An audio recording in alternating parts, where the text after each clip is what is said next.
Oi, pessoal, nós vamos falar sobre Nove Noites, do Bernardo Carvalho, que é um autor da nossa literatura contemporânea. Esse livro foi publicado em 2002, é um dos livros mais famosos do Bernardo Carvalho.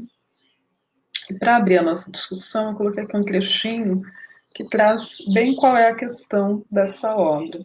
Ele diz o seguinte: a comoção causada por sua morte foi sentida lá e aqui, e durante muitos anos esse foi um dos segredos da história da etnologia. O livro vai girar em torno da investigação sobre a morte de um antropólogo, que é o Boel Quinn. Ele era um antropólogo americano, ele vem para o Brasil em 1939, ele chega ao Brasil em 1938, mas ele vai para essa tribo indígena em 1939, passa um tempo convivendo com uma tribo indígena, os Traôs, e esse antropólogo comete suicídio.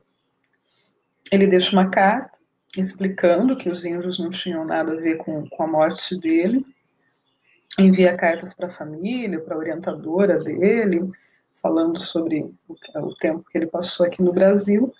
E aí, 60 anos depois, o narrador dessa história, Nove Noites, ele vai conhecer, ele vai ler a história do Well Quinn em uma notícia de jornal, uma resenha no jornal, falando sobre um livro, falando sobre a morte desse antropólogo, e esse fato vai chamar a atenção dele.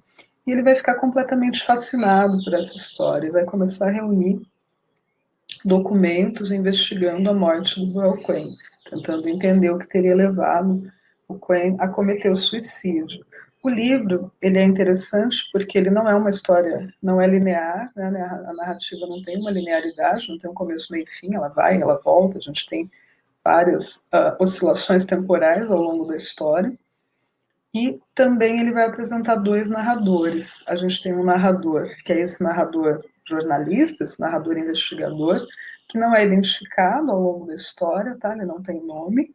Às vezes as pessoas falam que o narrador é o próprio Bernardo Carvalho, mas na verdade o Bernardo Carvalho é o autor, né? O narrador, a gente tem essa figura que se apresenta aí como um jornalista investigativo, que vai tentar reunir documentos e compreender o que aconteceu para que esse antropólogo americano tivesse cometido suicídio. E a gente tem um segundo narrador, que é o Manuel Perna, que era um engenheiro. Esse engenheiro, ele conheceu o Boel Quinn, passou 9 dias com ele, conversando com ele, daí o título Nove Noites, né? Eles ficaram juntos durante esse período. E ele vai, então, contar essa história através de cartas, como se fosse uma carta testamento, em que ele vai relembrando, rememorando esse período de 9 noites aí que ele passou junto com esse antropólogo, tá? O Boel Quinn, ele vem, né, ele fica vivendo com essa tribo indígena em 1939, na época ele tinha 27 anos, e estudava antropologia, tinha interesse em analisar o comportamento dessas tribos indígenas. Ele tinha uma série de problemas familiares nos Estados Unidos, tinha uma relação difícil com a família, tinha uma relação com uma noiva com a qual ele tinha rompido. Há momentos do livro em que há insinuações de que ele teria também um relacionamento homossexual, mas isso não é totalmente explorado. E ele um dia se mata. Antes de se matar, ele pega uma navalha, corta o próprio corpo, fica ali fazendo cortes no próprio corpo, e depois ele acaba se matando enforcado, quando justamente ele estava se preparando para ir embora. Ele ia para Carolina, que na época ficava no Maranhão, hoje, onde atualmente é o estado de Tocantins, e ele acaba cometendo suicídio. Ninguém entende muito bem o que foi que aconteceu, o que é que motivou, né, o Quinn a cometer esse suicídio. Então, o narrador, o jornalista, vai empreender uma investigação para tentar descobrir, tentar compreender o que foi que aconteceu. Nesse sentido, o livro acaba ganhando, né, um caráter aí de romance policial, em que a gente vai ter uma sequência de pistas, de documentos, de provas que o narrador jornalista vai levantando para tentar compreender aí a história do Boel Quinn. O livro, então, ele vai ter uma mescla de realidade e ficção, já que, de fato, esse jornalista, esse antropólogo existiu, ele realmente cometeu suicídio, mas, ao longo do livro, fica claro que é uma história ficcional, tá? Não é, embora tenha esse caráter de realidade, o livro é um livro de ficção, tá? Ele é considerado, então, uma história que é um misto de romance-reportagem e de romance policial. A partir aí desses dois narradores, do Manuel Perna, a narrativa do Manuel Perna ela aparece em itálico dentro do livro, como se fossem essas cartas testamento, nas quais ele vai contando sobre esse período que ele passou junto com o Boel Quen, essas 9 noites em que eles ficaram ali conversando e ele teve acesso à história dele. E, ao mesmo tempo, vai havendo essa oscilação entre a narrativa desse narrador jornalista, que investiga esses fatos no ano de 2001 e que tenta compreender o que aconteceu. Ele chegou ao ponto de viajar para os Estados Unidos para buscar aí, elementos para tentar compreender essa história.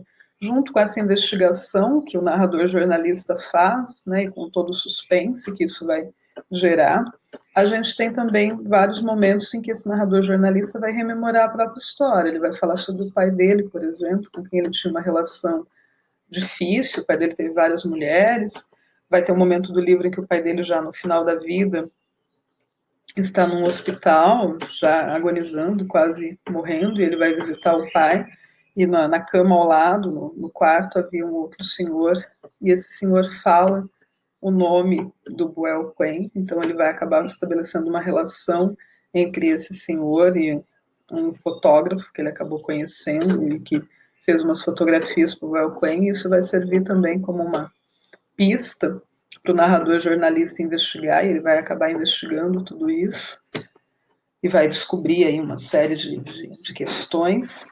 Ao mesmo tempo, ele vai refletir sobre a própria vida, sobre a relação dele com o pai, sobre a época em que ele mesmo viveu no Xingu e teve contato com tribos indígenas. Não é uma narrativa linear, a gente não tem uma historinha com começo, meio e fim que eu possa contar para vocês. A gente tem uma sequência de fatos que vão sendo desencadeados ao longo da narrativa. Ora, lá em 1939, a partir dos relatos do Manuel Perna, ora, 60 anos depois, a partir dessa investigação do narrador jornalista e da tentativa aí, então, de compreender o que foi que realmente aconteceu com Boel Quen. A gente tem uma ambiguidade na história, né?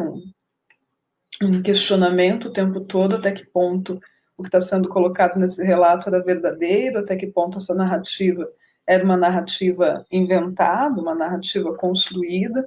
E aí, no final do livro, a gente vai ter uma questão interessante. O narrador vai dizer o seguinte: Manuel Perna não deixou nenhum testamento, e eu imaginei a oitava carta.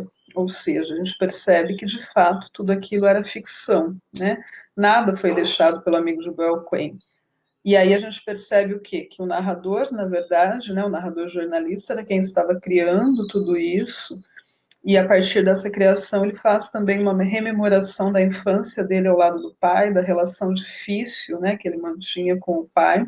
A história e a ficção vão se separando, né, e a gente percebe que, na verdade, o livro, de fato, é um livro de ficção, né, embora ele tenha esse caráter histórico por partir de um personagem histórico, é uma história de ficção, ao mesmo tempo é uma história que vai mostrar a situação das tribos indígenas na atualidade, né, no mundo contemporâneo. A gente não tem nenhum tipo de idealização como havia no romantismo, por exemplo, né?